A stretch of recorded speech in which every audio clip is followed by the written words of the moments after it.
Hi, dear students and parents. 我是赵老师. Today we're going to talk about how to write email response for Chinese AP exam.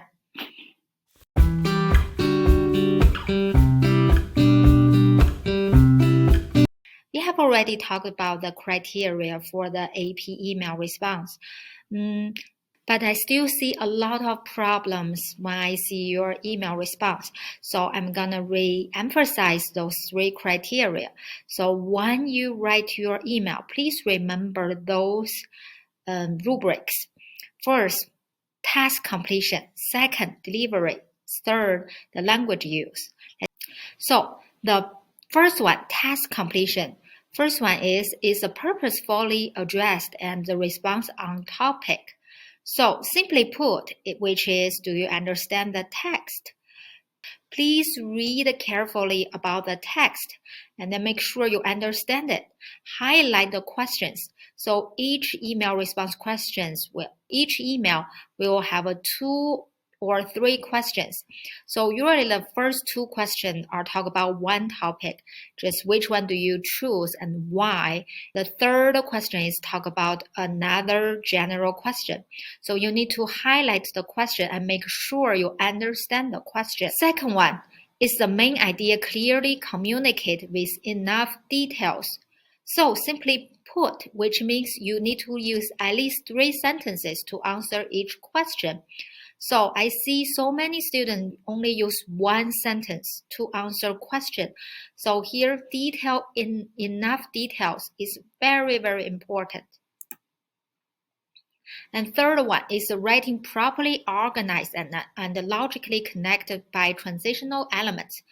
So we have our templates. So use that templates to make sure your writing is organized, and also use at least 5 connecting words in your response.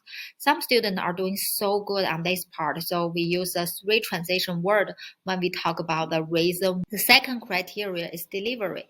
So you need to make sure the email is formal or informal, or casual or consultative. Just pay attention to the sender. Just make sure the sender is a supervisor or friend or person you're going to meet. So in different scenario, you need to use different tones, right? The third criteria the College Board focuses on is language use. You really need to use different vocabularies. I saw some students just use good for everything. So please use different vocabulary to describe something, to use a content-specific vocabulary, and use a different grammatical structure.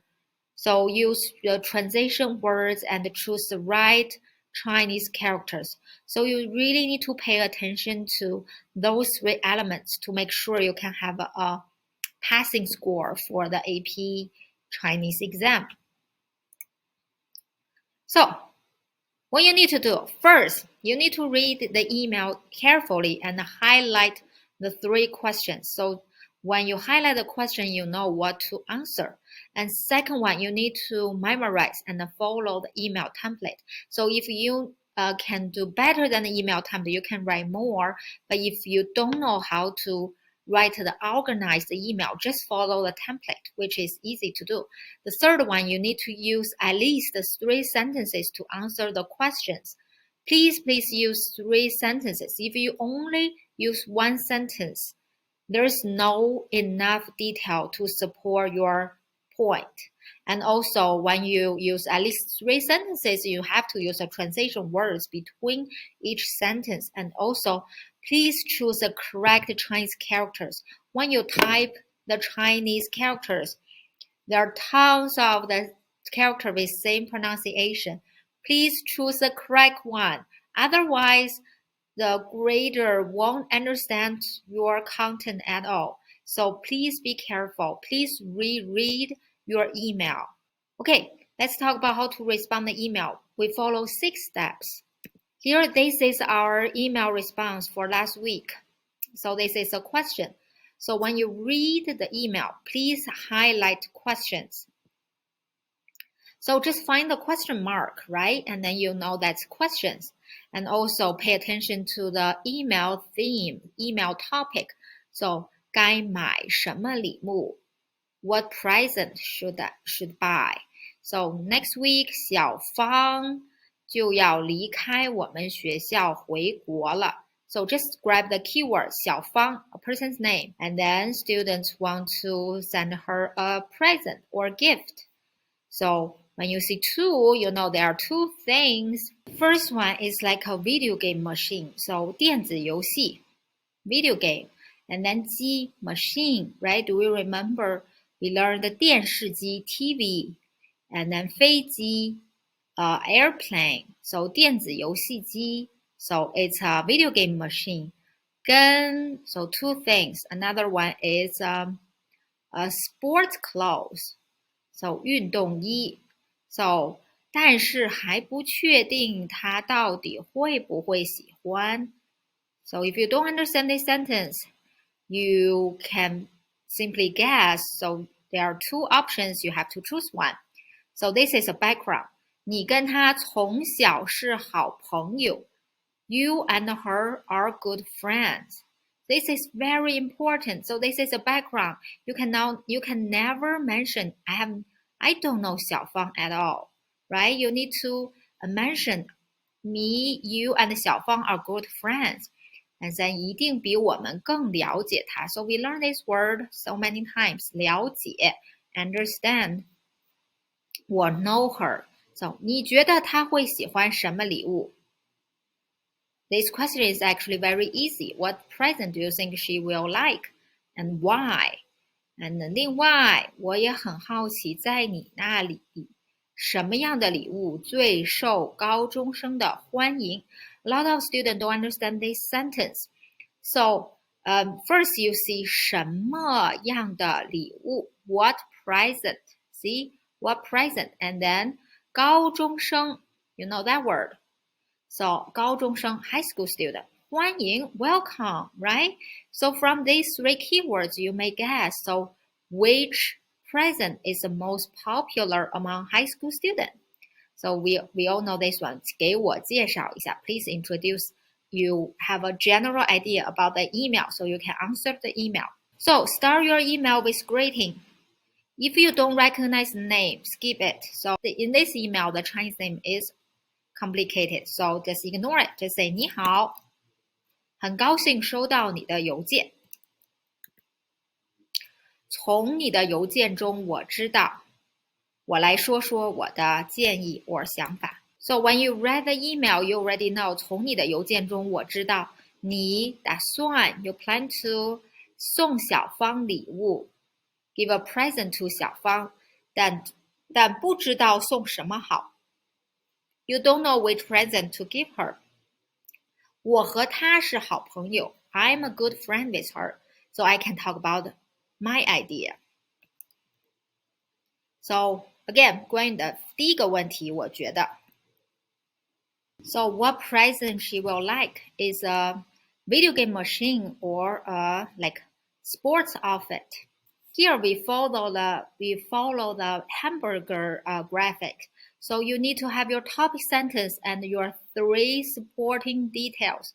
Please have your supporting details.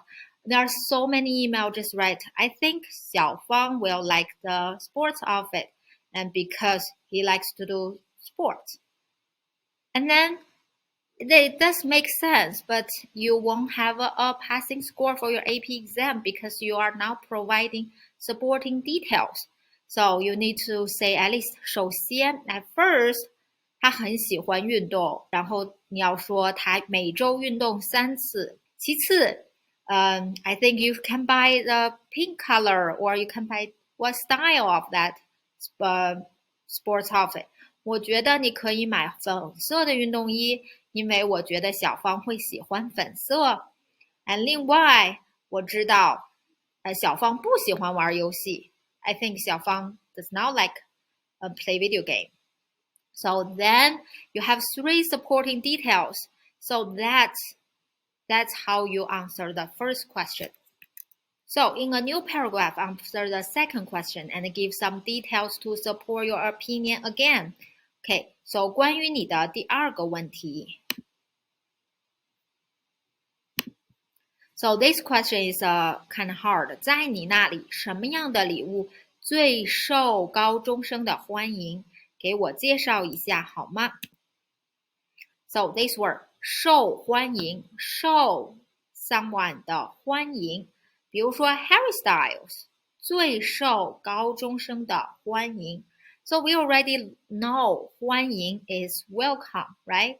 So 受欢迎 means make, which means that thing is very welcomed by among the high school students. So it's popular among the high school students. So how to answer this question? So regarding to your second question, I think some practical present will be very popular. And for example, 手机. And I saw one student respond the headphone, which is also very good.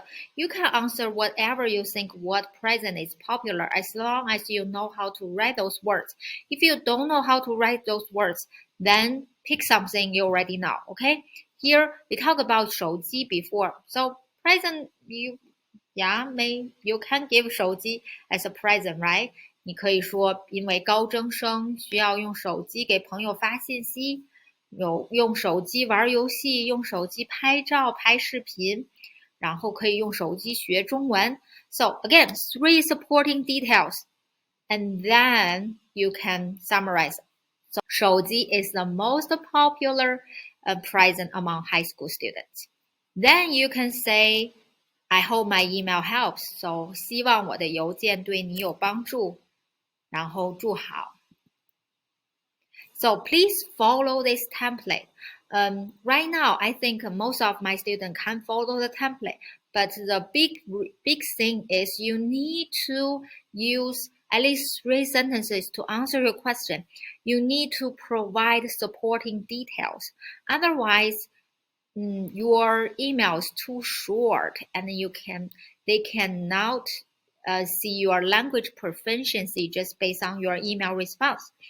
Please use 3 sentences to answer each question, and then follow the template, and also make sure you understand the questions. Okay, that's it. Please let me know if you have any question. Thank you. 再见。